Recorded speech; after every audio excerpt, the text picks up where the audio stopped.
ನಮಸ್ಕರಿಸುತ್ತಾ ಇವತ್ತಿನ ಕ್ಲಾಸು ಅರ್ಥಶಾಸ್ತ್ರ. ಈ ಅರ್ಥಶಾಸ್ತ್ರದಲ್ಲಿ ಈ ಕೆಸೆಟ್ ಪರೀಕ್ಷೆ ಸಿಲೆಬಸ್ಸು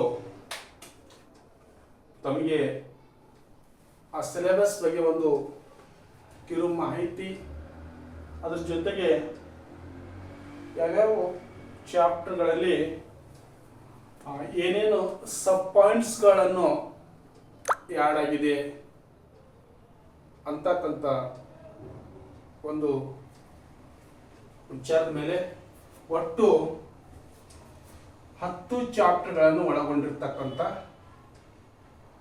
ಈ ಒಂದು 100 ಪ್ರಶ್ನೆ ಇಂಟು 2 ಒಂದು ಪ್ರಶ್ನೆಗೆ 2 ಅಂಕಗಳು, ಒಟ್ಟು 200 ಅಂಕಗಳನ್ನು ಒಳಗೊಂಡಿರ್ತಕ್ಕಂಥ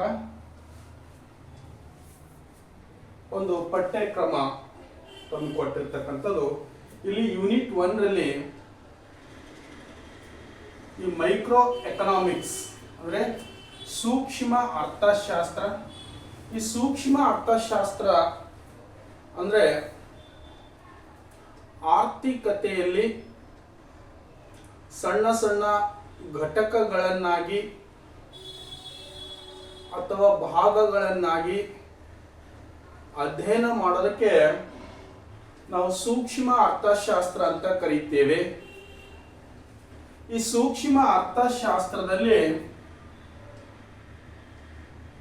ಈ ಕಡೆ ಸುಮಾರು ಉಪಶೀರ್ಷಿಕೆಗಳನ್ನು ಒಳಗೊಂಡಿರ್ತಕ್ಕಂಥದ್ದು ಆಗಿದ್ದು, ಇಲ್ಲಿ ನೋಡಿ ಉಪಶೀರ್ಷಿಕೆಗಳಲ್ಲಿ ಸಹಜವಾಗಿ the theory of consumer, the theory of consumer behaviour, ಅದೇ ರೀತಿಯಾಗಿ the production and cost, the production and cost, ಹೀಗೆ ಗೇಮ್ ಥಿಯರಿ, ಈ ಸುಮಾರು ಥಿಯರಿಗಳನ್ನು ಈ ಮೈಕ್ರೋ ಎಕನಾಮಿಕ್ಸ್ ನಲ್ಲಿ ನಾವು ಅಧ್ಯಯನ ಮಾಡ್ತಕ್ಕಂಥದ್ದು. ಅದ್ರ ಜೊತೆಗೆ ಇನ್ನು ಉಪಶೀರ್ಷಿಕೆಗಳನ್ನು ಒಳಗೊಂಡಿರ್ತಕ್ಕಂಥದ್ದು marketing structure and competitive and non competitive, ಸ್ಪರ್ಧಾತ್ಮಕ ಮತ್ತು ಸ್ಪರ್ಧಾತ್ಮಕವಲ್ಲದ.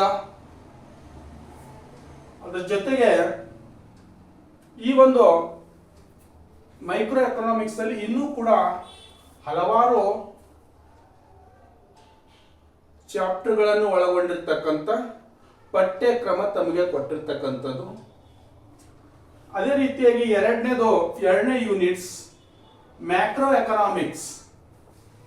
ಈ ಮ್ಯಾಕ್ರೋ ಎಕನಾಮಿಕ್ಸ್ ಅಂದ್ರೆ ಸಮಗ್ರ ಅರ್ಥಶಾಸ್ತ್ರ. ಈ ಸಮಗ್ರ ಅರ್ಥಶಾಸ್ತ್ರದಲ್ಲಿ ನಾವು ಒಟ್ಟು ದೇಶೀಯ ಉತ್ಪಾದನೆ,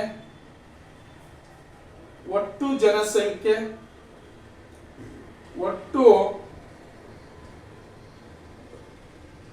ಆಹಾರದ ಉತ್ಪಾದನೆ, ಹೀಗೆ ನಾವು ಸಮಗ್ರವಾಗಿ ಅಧ್ಯಯನ ಮಾಡ್ತಕ್ಕಂಥದ್ದು. ಈ ಸಮಗ್ರ ಅಧ್ಯಯನದಲ್ಲಿ ಸುಮಾರು ಉಪಶೀರ್ಷಿಕೆಗಳನ್ನು ಒಳಗೊಂಡಿರ್ತಕ್ಕಂಥದ್ದು ತಮಗೆ ಇಲ್ಲಿ ಒಂದೊಂದಾಗಿ ಹೇಳ್ತಕ್ಕಂಥದ್ದು. ಇಲ್ಲಿ ನೋಡಿ, ರಾಷ್ಟ್ರೀಯ ಆದಾಯದ ಪರಿಕಲ್ಪನೆ ಮತ್ತು ಕಾನ್ಸೆಪ್ಟ್ಗಳನ್ನು ಅಳಿತಕ್ಕಂಥದ್ದು. ಅದ್ರ ಜೊತೆಗೆ ಅನುಭೋಗಿಯ ವರ್ತನೆ, ಹೂಡಿಕೆ, ಗುಣಕ ಮತ್ತು ವೇಗವರ್ಧಕ, ಹಣದ ಬೇಡಿಕೆ, ಹಣದ ಪೂರೈಕೆ ಮತ್ತು LM ಮಾದರಿ ವಿಧಾನ, ಹಣದುಬ್ಬರ, ಫಿಲಿಪ್ಸ್ ರೇಖೆ, ವ್ಯಾಪಾರದ ಚಕ್ರಗಳು, ಹೀಗೆ ಸುಮಾರು ಉಪ ಅಧ್ಯಾಯಗಳನ್ನು ನಾವು ಸಮಗ್ರ ಅರ್ಥಶಾಸ್ತ್ರದಲ್ಲಿ ನೋಡ್ತಾ ಇದ್ದೇವೆ. ಇವೆರಡನ್ನು ಸೂಕ್ಷ್ಮ ಮತ್ತು ಸಮಗ್ರ ಅರ್ಥಶಾಸ್ತ್ರಗಳು ಒಂದಕ್ಕೊಂದು ವಿರುದ್ಧವಾಗಿರ್ತಕ್ಕಂಥದ್ದು ಒಂದು ಈ ಸೂಕ್ಷ್ಮ ಇದು ಸಣ್ಣ ಸಣ್ಣ ವ್ಯಕ್ತಿಗತ ಆದಾಯ ವ್ಯಕ್ತಿಗತವನ್ನು ಅಳತೆ ಮಾಡಿದರೆ ಈ ಸಮಗ್ರವನ್ನು ಒಟ್ಟನ್ನು ಸೇರಿಸ್ಕೊಂಡು ಅಳತೆ ಮಾಡ್ತಕ್ಕಂಥದ್ದು. ಇವೆರಡನ್ನು ತಮಗೆ ಒಂದು ಎಕ್ಸಾಂಪಲ್ ಕೊಡೋದ್ರ ಮುಖಾಂತರ ನಾನು ಹೇಳ್ತಾ ಇದ್ದೇನೆ. ಇಡೀ ಅರಣ್ಯದಲ್ಲಿರುವ ಮರಗಳಲ್ಲಿ ಒಂದು ಮರದ ಬಗ್ಗೆ ಅಧ್ಯಯನ ಮಾಡಿದಾದ್ರೆ ಅದು ಸೂಕ್ಷ್ಮ ಅರ್ಥಶಾಸ್ತ್ರವಾಗುತ್ತೆ. ಅದೇ ರೀತಿಯಾಗಿ ಅದೇ ಅರಣ್ಯದಲ್ಲಿರ್ತಕ್ಕಂಥ ಒಟ್ಟು ಮರಗಳ ಬಗ್ಗೆ ಅಧ್ಯಯನ ಮಾಡಿದ್ರೆ ಅದು ಸಮಗ್ರ ಅರ್ಥಶಾಸ್ತ್ರವಾಗುತ್ತೆ. ಈ ರೀತಿ ಈ ಎರಡು ಅಧ್ಯಾಯಗಳನ್ನು ನಮಗೆ ಒಂದು ಕೇಸೆಟ್ ಸಿಲೆಬಸ್ಗೆ ಇಟ್ಟಿರ್ತಕ್ಕಂಥದ್ದು. ಮೂರನೇದು ಸ್ಟ್ಯಾಟಿಸ್ಟಿಕಲ್ ಅಂಡ್ ಎಕನಾಮಿಟ್ರಿಕ್ಸ್ ಅಂತಂದ್ರೆ ಈ ಸ್ಟ್ಯಾಟಿಸ್ಟಿಕಲ್ ಎಕನಾಮಿಟ್ರಿಕ್ಸ್ ದಲ್ಲಿ ಸಂಖ್ಯೆ ಶಾಸ್ತ್ರದಲ್ಲಿ ಅರ್ಥಶಾಸ್ತ್ರ ಅಥವಾ ಅಂಕಿ ಅಂಶಗಳಲ್ಲಿ ಅರ್ಥಶಾಸ್ತ್ರ ಅಂತ. ಇದರಲ್ಲಿ ಸಹಜವಾಗಿ ಸಂಭವನೀಯತೆಯ ಸಿದ್ಧಾಂತದ ಪರಿಕಲ್ಪನೆಗಳು, ಅದೇ ರೀತಿಯಾಗಿ ಈ ಸಂಖ್ಯಾಶಾಸ್ತ್ರದಲ್ಲಿ ಕೇಂದ್ರೀಯ ಪ್ರವೃತ್ತಿಯ ಮಾಪನಗಳು, ಆ ಕೇಂದ್ರೀಯ ಪ್ರವೃತ್ತಿಯ ಮಾಪನಗಳಲ್ಲಿ ಸರಾಸರಿ ವಿಧಾನ ಮತ್ತು ಮಧ್ಯಾಂಕ, ಬಹುಲಕ, ಹೀಗೆ ಸುಮಾರು ಈ ಒಂದು ಸ್ಟ್ಯಾಟಿಸ್ಟಿಕಲ್ ಎಕನಾಮಿಕ್ಸ್ ಅಲ್ಲಿ ಬರ್ತಕ್ಕಂಥದ್ದು. ಇದು ಅಂಕಿ ಅಂಶಗಳ ಅರ್ಥಶಾಸ್ತ್ರದಲ್ಲಿ ಬರ್ತಕ್ಕಂಥ ಪ್ರಶ್ನೆಗಳು. ಅದೇ ರೀತಿಯಾಗಿ ನಾಲ್ಕನೇದು ಮ್ಯಾಥಮೆಟಿಕಲ್ ಎಕನಾಮಿಕ್ಸ್. ಈ ಮ್ಯಾಥಮೆಟಿಕಲ್ ಎಕನಾಮಿಕ್ಸ್ ಅಂತಂದ್ರೆ ಈ ಗಣಿತದ ವಿಷಯದಲ್ಲಿ ಬರ್ತಕ್ಕಂಥವು. ಈ ಗಣಿತ ವಿಷಯದಲ್ಲಿ ಅರ್ಥಶಾಸ್ತ್ರದಲ್ಲಿ ಗಣಿತ ವಿಷಯದಲ್ಲಿ ಬರ್ತಕ್ಕಂಥ ವಿಷಯಗಳಂತನೂ ಹೋಗಿದೆ. ಸೆಟ್ಗಳು, ಕ್ರಿಯಾತ್ಮಕ ಮತ್ತು ನಿರಂತರತೆ, ಅನುಕ್ರಮಣಿಕೆ, ಡಿಫೆನ್ಸ್, ಕಲನಶಾಸ್ತ್ರ ಮತ್ತು ಅನ್ವಯಿಕೆ, ರೇಖಾಗಣಿತ, ಬೀಜಗಣಿತ, ಮ್ಯಾಟ್ರಿಕ್ಸ್, ವೆಕ್ಟರ್ಸ್, ಹೀಗೆ ಈ ಒಂದು ಮ್ಯಾಥಮೆಟಿಕ್ಸ್ ದಲ್ಲಿ ಬರ್ತಕ್ಕಂಥ ಅಧ್ಯಾಯಗಳಲ್ಲಿ ಒಳಗೊಂಡಿರ್ತಕ್ಕಂಥದ್ದು. ಅದಾದ ನಂತರ 5ನೇ ಅಧ್ಯಾಯ ಇಂಟರ್ನ್ಯಾಷನಲ್ ಎಕನಾಮಿಕ್ಸ್, ಅಂತಾರಾಷ್ಟ್ರೀಯ ಅರ್ಥಶಾಸ್ತ್ರ. ಈ ಅಂತಾರಾಷ್ಟ್ರೀಯ ಅರ್ಥಶಾಸ್ತ್ರದಲ್ಲಿ ನಾವು ಸಹಜವಾಗಿ ಅಂತಾರಾಷ್ಟ್ರಕ್ಕೆ ಸಂಬಂಧಪಟ್ಟಂತ ಮೂಲ ಪರಿಕಲ್ಪನೆಗಳು ಮತ್ತು ಇದರ ಉಪಕ್ರಮಗಳು, ಅದರಲ್ಲಿ ಸುಮಾರು ಸಿದ್ಧಾಂತಗಳನ್ನು ಬರ್ತಕ್ಕಂಥದ್ದು. ಅಲ್ಲಿ ಅಂತಾರಾಷ್ಟ್ರೀಯ ವ್ಯಾಪಾರದ ಸಿದ್ಧಾಂತ ಆಗಿರ್ಬೋದು, ಅಪೂರ್ಣ ಸ್ಪರ್ಧೆಯ ಅಡಿಯಲ್ಲಿ ಅಂತಾರಾಷ್ಟ್ರೀಯ ವ್ಯಾಪಾರಗಳಾಗಿರ್ಬೋದು, ಮತ್ತು ಪಾವತಿ ಸಮತೋಲನ, ಸಂಯೋಜನೆ ಸಮತೋಲನ ಮತ್ತು ಅಸಮತೋಲನ ಹೊಂದಾಣಿಕೆಗಳು, ಕಾರ್ಯವಿಧಾನ, ವಿದೇಶಿಯ ವಿನಿಮಯಗಳು, ಈ ಸುಂಕಗಳು, ಕೋಟಗಳು ಮತ್ತು ವ್ಯಾಪಾರಗಳು, ಡಂಪ್ಲಿಂಗ್, ಪ್ರಾದೇಶಿಕ ಮತ್ತು ವ್ಯಾಪಾರ ಬ್ಲಾಕ್ಗಳು, ವ್ಯಾಪಾರ ನೀತಿ ಮತ್ತು ಕಾರಣಗಳು, ಈ ಒಂದು ಇಂಟರ್ನ್ಯಾಷನಲ್ ಎಕನಾಮಿಕ್ಸ್ ಅಲ್ಲಿ ಬರ್ತಕ್ಕಂಥ ಈ ಒಂದು ಅಂಶಗಳು. ಅದೇ ರೀತಿಯಾಗಿ ಈ ಪಬ್ಲಿಕ್ ಎಕನಾಮಿಕ್ಸ್. ಈ ಪಬ್ಲಿಕ್ ಎಕನಾಮಿಕ್ಸ್ ಅಂತಂದ್ರೆ ಸಾರ್ವಜನಿಕ ಅರ್ಥಶಾಸ್ತ್ರ. ಈ ಸಾರ್ವಜನಿಕ ಅರ್ಥಶಾಸ್ತ್ರದಲ್ಲಿ ನಮಗೆ ಮಾರುಕಟ್ಟೆ ವೈಫಲ್ಯಗಳು ಮತ್ತು ಪರಿಹಾರ ಕ್ರಮಗಳು, ಅದರ ಜೊತೆಗೆ ಸಾರ್ವಜನಿಕ ಸರಕುಗಳು, ಅದರಲ್ಲಿ ಈ ಪಬ್ಲಿಕ್ ಗೂಡ್ಸು, ಈ ಪ್ರೈವೇಟ್ ಗೂಡ್ಸು, ಅದರ ಜೊತೆಗೆ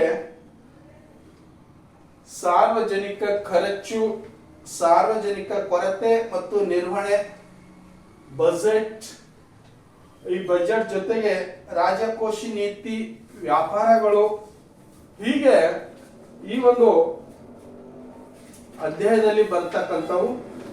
ಈ ಅಧ್ಯಾಯದಲ್ಲಿ ಕೂಡ ಒಂದು 10 ಅಂಕಗಳನ್ನು ಒಳಗೊಂಡಿರ್ತಕ್ಕಂಥ ಪ್ರಶ್ನೆಗಳು ಬರ್ತವೆ. ನೆಕ್ಸ್ಟ್ 7ನೇ ಚಾಪ್ಟರ್ ಮನಿ ಅಂಡ್ ಬ್ಯಾಂಕಿಂಗ್, ಹಣದ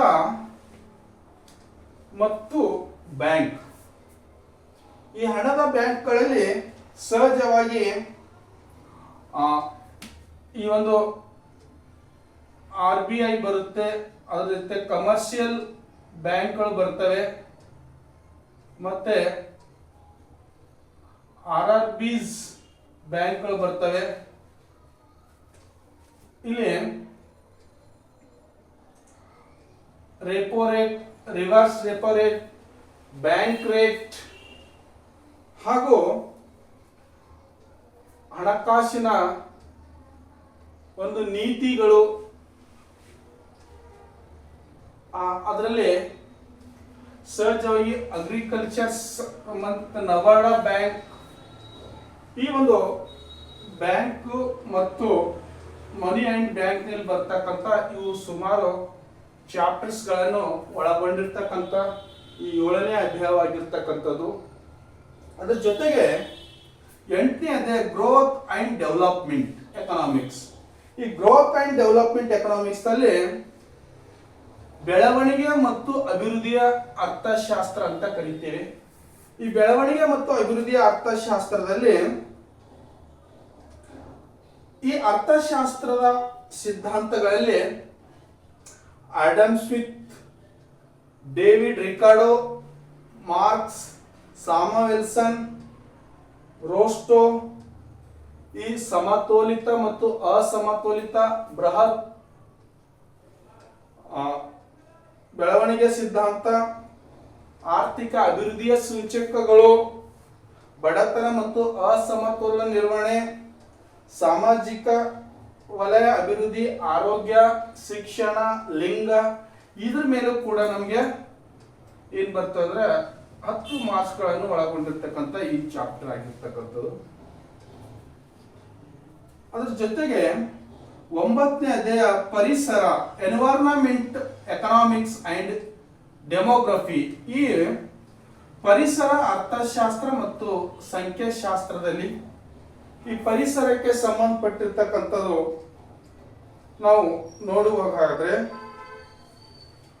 ಈ ಮಾರುಕಟ್ಟೆಯ ವೈಫಲ್ಯತೆಗಳು, ಕೋಶ ಪ್ರಮೆ, ವೆಚ್ಚ ಲಾಭ ವಿಶ್ಲೇಷಣೆ, ಪರಿಹಾರ ಮಾನದಂಡಗಳು, ಜನಸಂಖ್ಯೆ ಸಿದ್ಧಾಂತ. ಈ ಜನಸಂಖ್ಯೆ ಸಿದ್ಧಾಂತದಲ್ಲಿ ಕೆಲವೊಂದು ಹಂತಗಳು, ಅದರಲ್ಲಿ ಜನಗಣತಿಗಳಾಗಿರ್ಬೋದು, ಬೆಳವಣಿಗೆ ದರ ಆಗಿರ್ಬೋದು, ಸಾಕ್ಷರತೆ ದರ, ಹೀಗೆ ಜನಸಂಖ್ಯೆಗೆ ಸಂಬಂಧಪಟ್ಟಿರ್ತಕ್ಕಂಥ ಹಲವಾರು ಪ್ರಶ್ನೆಗಳನ್ನು ಕೂಡ ಈ ಒಂದು 9ನೇ ಅಧ್ಯಾಯದಲ್ಲಿ ಬರ್ತಕ್ಕಂಥವು. ಅದ್ರ ಜೊತೆಗೆ 10ನೇ ಚಾಪ್ಟರ್ ಇಂಡಿಯನ್ ಎಕಾನಮಿ, ಭಾರತದ ಅರ್ಥವ್ಯವಸ್ಥೆ ಅಂತ ಕರೀತೀವಿ. ಈ ಭಾರತದ ಅರ್ಥವ್ಯವಸ್ಥೆಯಲ್ಲಿ ಸುಮಾರು ನಾವು ಇಲ್ಲಿ ಸಬ್ ಪಾಯಿಂಟ್ಸ್ ನಲ್ಲಿ ಏನು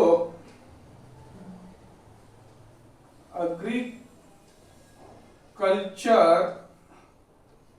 ಎಕನಾಮಿಕ್ಸ್, ಬೀದು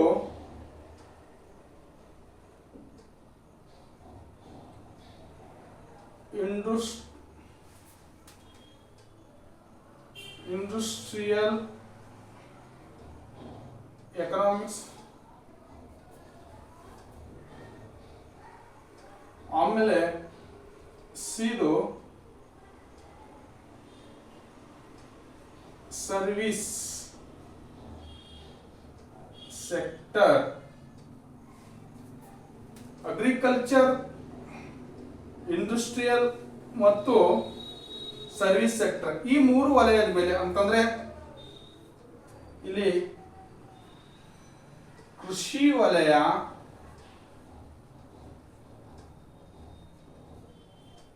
ಕೈಗಾರಿಕೆ ವಲಯ ಮತ್ತು ಸೇವಾ ವಲಯ, ಅದರ ಜೊತೆಗೆ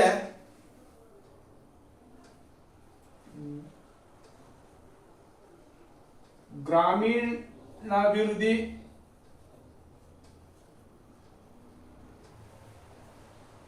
ಮತ್ತು ಮಾನವ ಸಂಪನ್ಮೂಲ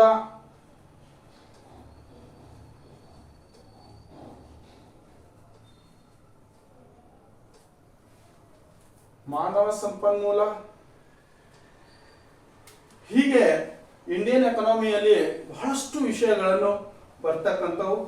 ಇದರಲ್ಲಿ ಸುಮಾರು ಉಪಕಸುಬುಗಳು ಬರ್ತವೆ. ಅದ್ರ ಜೊತೆಗೆ ಈ ಕೈಗಾರಿಕಾ ವಲಯದಲ್ಲಿ 3 ರೀತಿಯ ಕೈಗಾರಿಕೆಗಳನ್ನು ಬರ್ತಕ್ಕಂಥವು ತಮ್ಗೆ ಗೊತ್ತಿರ್ತಕ್ಕಂಥದ್ದು. ಈ ಪ್ರಾಥಮಿಕ ವಲಯ, ಮಾಧ್ಯಮಿಕ ವಲಯ, ಬೃಹತ್ ವಲಯ. ಈ ಸೇವಾ ವಲಯದಲ್ಲಿ ಈ ಒಂದು ಸರ್ವಿಸ್ ಸೆಕ್ಟರ್ ಅಂತಂದ್ರೆ ಬ್ಯಾಂಕಿಂಗ್ಗಳು, ವಕೀಲರು, ಶಿಕ್ಷಕರು, ಉಪನ್ಯಾಸಕರು, ಹಾಗೆ ಸಾರಿಗೆ, ವಿಮಾನ, ಹಡಗು, ಹೀಗೆ ಸುಮಾರು ಸೇವಾ ವಲಯದಲ್ಲಿ ಬರ್ತಕ್ಕಂಥವು. ಅದ್ರ ಜೊತೆಗೆ ಗ್ರಾಮೀಣ ಅಭಿವೃದ್ಧಿ ಆಗಿರ್ಬೋದು, ಮಾನವ ಸಂಪನ್ಮೂಲ, ಬಡತನ ಮತ್ತು ಇನ್ನು ಇಂಡಿಯನ್ ಎಕನಾಮಿಕ್ಸ್ ಸಂಬಂಧಪಟ್ಟಿರ್ತಕ್ಕಂಥದ್ದು ಅಂದ್ರೆ ಸ್ವತಂತ್ರ ಪೂರ್ವ ಆರ್ಥಿಕತೆ, ಸ್ವತಂತ್ರ ನಂತರದ ಆರ್ಥಿಕತೆ. ಅದರಲ್ಲಿ LPG ಅಂತಕ್ಕಂಥದ್ದು ಕೂಡ ಬರ್ತದೆ. LPG liberalisation, privatisation and globalisation. ಈ ಒಂದು ಇಂಥ ವಿಷಯಗಳು ತಮಗೆ ಒಂದು ಕೆಸೆಟ್ ಸಿಲೆಬಸ್ಗಳನ್ನು ಒಳಗೊಂಡಿರ್ತಕ್ಕಂಥ ವಿಷಯಗಳು. ನಾನೇ ಮುಂದೆ ದಿನಗಳಲ್ಲಿ ಒಂದೊಂದು ಮೈಕ್ರೋ ಎಕನಾಮಿಕ್ಸ್ ಬಗ್ಗೆ, macro, statistical and econometrics, mathematical economics, international economics, public economics, money and banking, growth and development, environment economics and demography, Indian economics, ಇಂಥ ಚಾಪ್ಟರ್ಗಳ ಒಂದೊಂದರಲ್ಲಿ ಸುಮಾರು ಚಾಪ್ಟರ್ಗಳನ್ನು ಇರ್ತವೆ. ಮುಂದೆ ಬರ್ತಕ್ಕಂಥ ದಿನಗಳಲ್ಲಿ ಅವುಗಳನ್ನು ಕ್ಲಾಸು ನಾನು ತಮಗೆ ತಗೊಳ್ತಿದ್ದೇನೆ. ನಮಸ್ಕಾರಗಳು.